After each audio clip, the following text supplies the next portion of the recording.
Students, आज हम BA part 1 प्रतिनिधि भारतीय राजनीतिक विचारक में मनु के विचारों का अध्ययन करेंगे। इस पूर्व हम राजा राममोहन राय, बाल गंगाधर तिलक आदि महान समाज सुधारकों, विचारकों के सामाजिक, आर्थिक, राजनीतिक, शिक्षा संबंधी विचार और उनके द्वारा समाज में किए गए योगदान और उसका मूल्यांकन हम पढ़ चुके हैं। स्टूडेंट्स, जैसा कि आप जानते हैं कि मनु एक बहुत बड़े विद्वान थे। प्राचीन भारतीय राजनीतिक चिंतन पाश्चात्य राजनीतिक चिंतन से पहले का है। भारतीय राजनीतिक चिंतकों ने जो विचार प्रस्तुत किए वे राजनीति शास्त्र के लिए अत्यंत महत्वपूर्ण हैं, जिनसे इस विषय को नवीन दिशा मिली।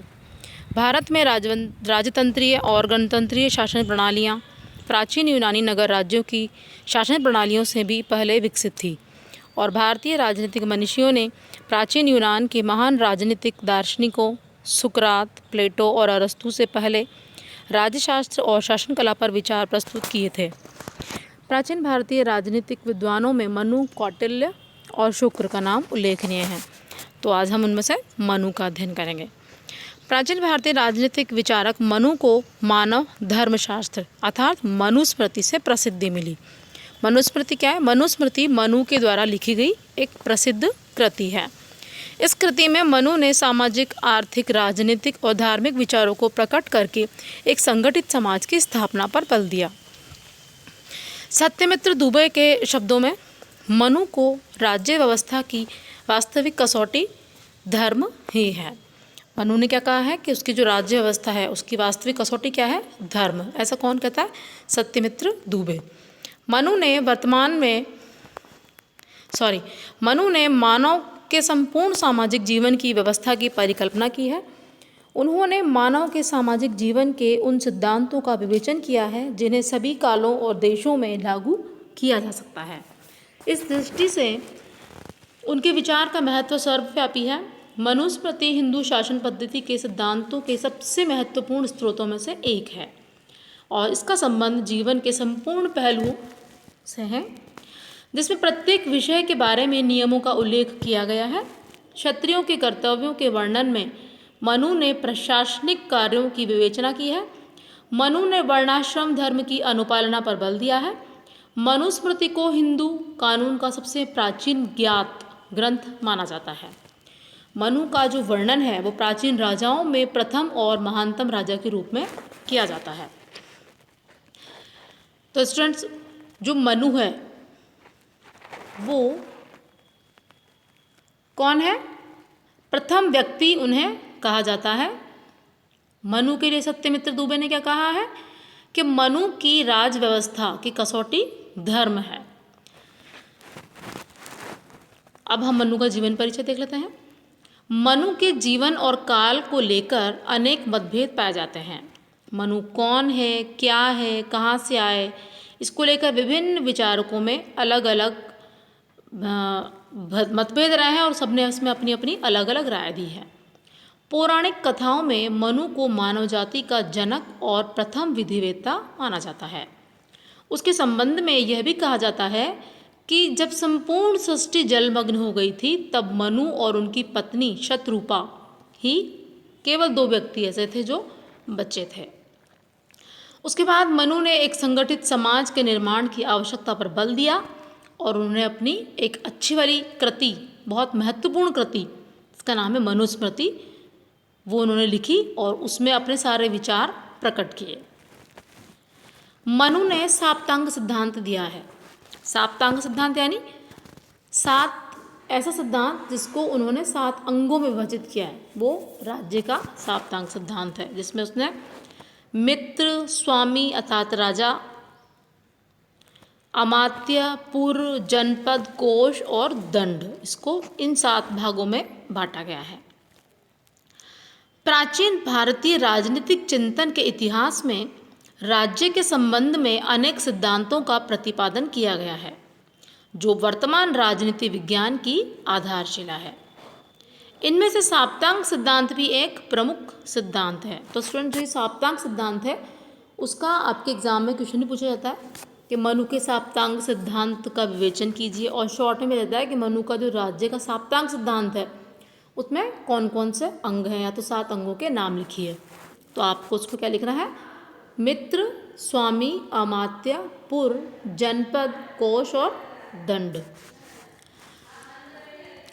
तो प्राचीन भारतीय राजनीतिक चिंतन के इतिहास में राज्य के संबंध में अनेक सिद्धांतों का प्रतिपादन किया है जो वर्तमान राजनीति विज्ञान की आधारशिला है। इसमें साप्तांग सिद्धांत भी एक प्रमुख सिद्धांत है।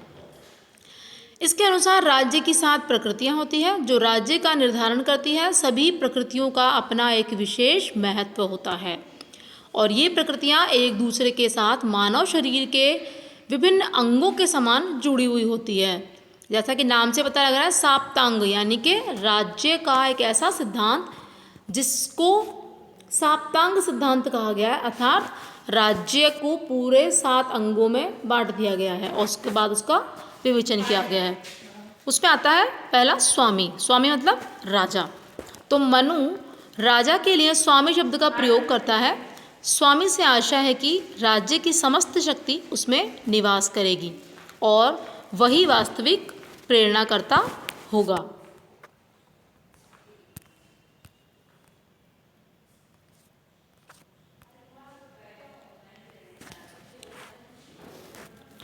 अर्थात राजा जो होगा वो संप्रभु होगा, उसके अनुसार राजा के बिना राज्य की कल्पना नहीं की जा सकती है। राजा राज्य की एकता, उसकी अखंडता, उसकी संप्रभुता का प्रतीक होता है। मनु का ये मानना है कि राजा को प्रशासनिक क्षमता, दायित्व के प्रति अटूट निष्ठा और नैतिक गुणों का संगठन, नैतिक गुणों से युक्त होना चाहिए। कौन कहता है ऐसा? मनु कहता है। क्या? मनु का ये मानना है कि जो राज्य का जो स्वामी होता है अर्थात जो राजा होता है वो ऐसा होना चाहिए जो कि जनता के हितों का पक्षधर हो। ठीक है। नेक्स्ट है अमात्य अर्थात मंत्री। मनु का विचार है कि कुशल मंत्रियों के बिना राज्य का कार्य नहीं चलाया जा सकता। ठीक है। जैसा कि हम सब जानते हैं, यदि मंत्री अच्छे से कार्य नहीं करेंगे तो राज्य का संचालन ठीक से नहीं हो पाएगा। तो राजा का जो मंत्री परिषद है उसमें जो मंत्री है उनकी संख्या और उनके द्वारा किए गए कार्य, उनकी कर्तव्य निष्ठा वो बहुत महत्व रखती है। राजा के द्वारा सुयोग्य मंत्रियों के परामर्श प्राप्त करते हुए राज्य के कार्य किए जाने चाहिए। मनु ने मंत्रियों के लिए आवश्यक गुण और योग्यताओं का उल्लेख किया है। तो मनु ने क्या कहा है कि ये आवश्यक है कि राजा में आवश्यक गुण होने चाहिए, लेकिन जो राजा की मंत्री परिषद होगी, राजा के जो प्रमुख अमात्य होंगे, मंत्री होंगे, उनमें भी कई सारे गुण हैं, आवश्यक गुण हैं, वो होने ही चाहिए। क्योंकि एक अच्छी मंत्री परिषद होगी तो राजा अपने कर्तव्यों का संचालन, प्रजा के हितों की रक्षा, प्रजा का हित, एक अच्छे राज्य का जो सपना प्रजा देखती है, या तो राजा के सभी अच्छे गुणों से वो सिद्ध हो पाएगा यदि मंत्री अच्छे होंगे तो। नेक्स्ट है पुर। पुर का अर्थ क्या होता है? पुर का अर्थ होता है परकोटा। आपने देखा होगा किसी भी दुर्ग के आसपास एक उसकी बाउंड्री होती है मजबूत वाली, तो वो क्यों होती है? ताकि उससे दुर्ग की रक्षा हो। तो स्टूडेंट पुर का क्या अर्थ है? किला, परकोटा या दुर्ग या राजधानी। तो मनु का ये कहना है कि पूर्णतया सुरक्षित होना चाहिए। जो किला है, पुर है, वो पूरी तरह से सुरक्षित होना चाहिए और इसके लिए दुर्ग का निर्माण ऐसे दुर्गम स्थलों पर किया जाना चाहिए। दुर्गम यानी कि ऐसी जगह हो जहाँ शत्रु सेना आक्रमण न कर सके और राज्य सुरक्षित रह सके। मनुपुर को श्रेणियों में अलग अलग डिवाइड करता है, जैसे कि धानमन दुर्ग, माही दुर्ग, जल दुर्ग, वृक्ष दुर्ग, गिरि दुर्ग, मनुष्य दुर्ग। तो इस प्रकार से मनु ने राज्य की सुरक्षा के लिए दुर्गों के महत्व का प्रतिपादन किया है। तो मनु ने क्या कहा है कि दुर्ग कई प्रकार के होते हैं कौन कौन से दुर्ग है? धानवंत दुर्ग, मही दुर्ग, जल दुर्ग, वृक्ष दुर्ग, मनुष्य दुर्ग और गिरि दुर्ग। आगे हम पढ़ेंगे इन दुर्गों का अर्थ क्या है। ठीक है, ये आपको ध्यान रखना है। छोटे वाले क्वेश्चन में आ जाता है मनु के अनुसार दुर्ग कितने प्रकार के होते हैं, या तो पुर कौन कौन से होते हैं, तो आपको ये सब ध्यान रखने होंगे। नेक्स्ट आता है जनपद। जनपद का अर्थ क्या है? राज्य। तो जिस प्रकार आधुनिक राज्य के निर्माणक तत्वों में जनसंख्या और निश्चित भूभाग को स्वीकार किया जाता है, ठीक उसी प्रकार मनु राज्य तथा कौटिल्य जनपद शब्द का प्रयोग करते हैं। ठीक है,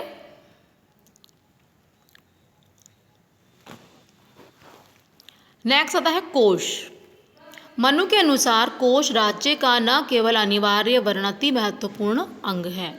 मनु की यह मान्यता है कि राजा के पास समुचित मात्रा में कोश होने पर ही वह अपनी प्रजा की सुरक्षा और कल्याण के लिए विभिन्न प्रकार के दायित्वों को पूरा कर सकता है। इसके अभाव में राज्य के अस्तित्व पर प्रश्न चिन्ह लग जाता है।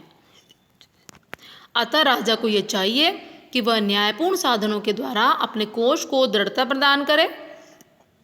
मतलब राजा का जो कोष है वो पूरी तरह से भरा हुआ होना चाहिए, क्योंकि यदि कोष पूरा होगा तो ही राजा समुचित प्रकार से, उचित प्रकार से अपने कार्यों का संपादन कर पाएगा, क्योंकि कोष भी एक महत्वपूर्ण अंग है। कोष से ही प्रजा की सुरक्षा और कल्याण ये सब कुछ होगा।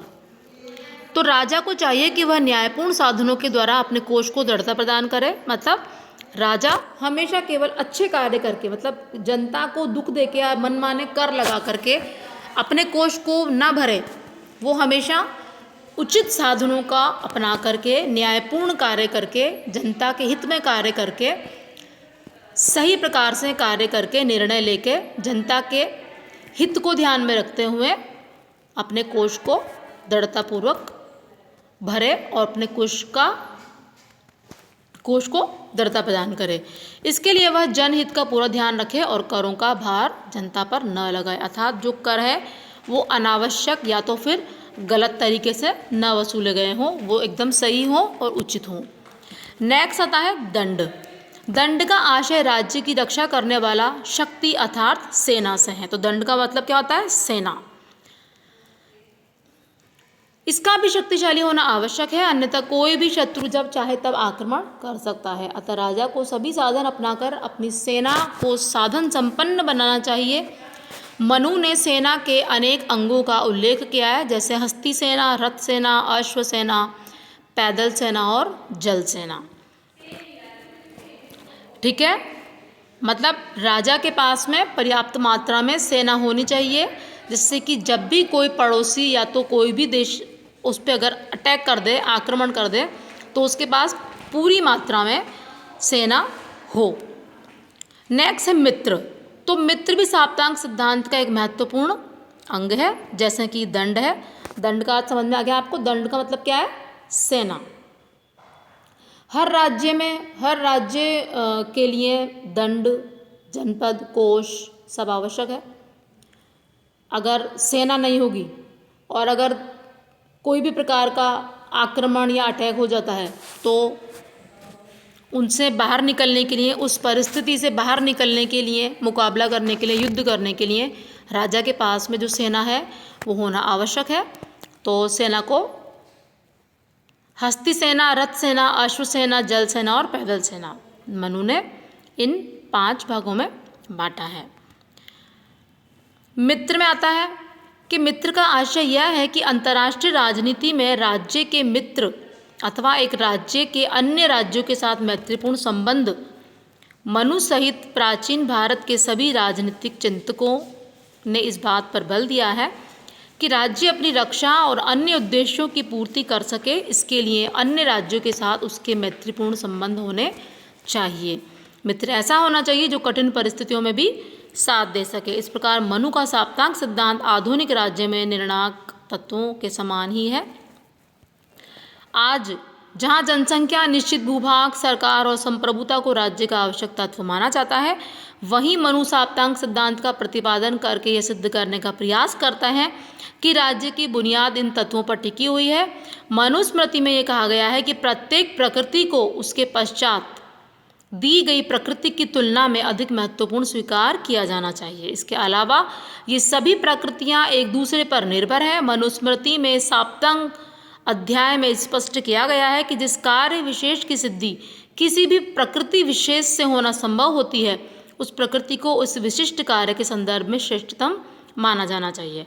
तो स्टूडेंट्स, ये था मनु के राज्य का साप्तांग सिद्धांत, जिसमें हमने मनु द्वारा बताए गए राज्य के 7 अंगों यानी कि साप्तांग सिद्धांत को हमने पढ़ा। नेक्स्ट वीडियो में हम आगे का पढ़ेंगे। Thank you.